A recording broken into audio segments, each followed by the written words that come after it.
తీసుకొచ్చాం. ఇది పేదల పట్ల ఒక వరంగా తయారవుతుంది. ప్రజల్ని ఒక క్యాపిటల్ గా పెట్టుకుని పార్ట్నర్షిప్ తో జీరో పావర్టీ చేయాలని, ఆ తర్వాత శాశ్వతంగా పేదరికాన్ని నిర్మూలించాలని మనం ముందుకు పోతున్నాం. కాకుండా ఇంకొక పక్కన చూస్తే స్త్రీ శక్తి, ఇది గేమ్ చేంజర్. ఆస్తిలో సమాన హక్కు ఇచ్చింది ఎన్టీఆర్, ఆ తర్వాత డాక్రా మహిళల్ని పెట్టింది నేను. ఇలాంటి కఠినమైన నిర్ణయాలు తీసుకుంటాం. ఆడబిడ్డలకు న్యాయం చేస్తాం. ఈ సంవత్సరం 1,00,000 మంది డాక్రా సంఘాలని పారిశ్రామికవేత్తలు చేయాలనే కార్యక్రమం పెట్టుకున్నాం.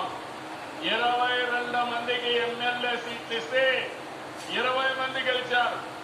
ఈ రేషియోలో చూస్తే ఎంతమంది ఎమ్మెల్యేలుగా మహిళలకు ఇస్తే, ఎంపీలుగా ఇస్తే తప్పకుండా ఎక్కువ గెలిచే అవకాశాలు ఉన్నాయి.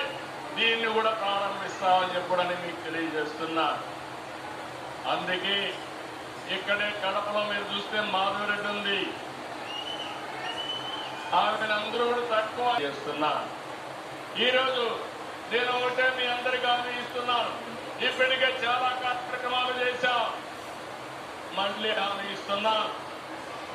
ఈ నెలలోనే లేకుంటే నెక్స్ట్ నెల లోపల తల్లికి వందనం, ఎంతమంది పిల్లలుంటే అంతమందికి 15,000 రూపాయలు ఇచ్చే బాధ్యత మన అత్యని మరొకసారి విజ్ఞప్తి చేస్తున్నా. ఇంకో పక్కన ఆగస్టు 15 నుంచి ఉచిత ప్రయాణం మా ఆడబిడ్డలకు కల్పించే దీపం కింద కనెక్షన్ ఇచ్చా. 3 సిలిండర్లు ఉచితంగా ఇస్తున్నాం.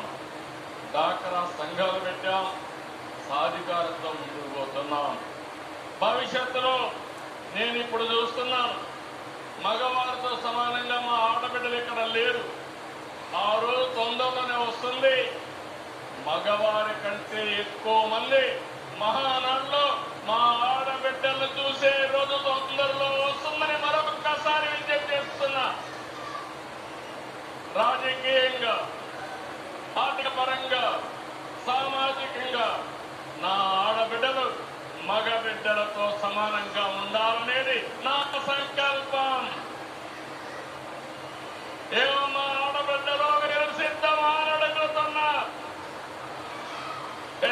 మీరు సిద్ధమా సహకరించడానికి అడుగుతున్నా. ఆడబిడ్డల్ని ఎక్కడైతే గౌరవిస్తామో అక్కడ భవిష్యత్తు బంగారుగా ఉంటుందని మరొకసారి మీకు తెలియజేస్తున్నా.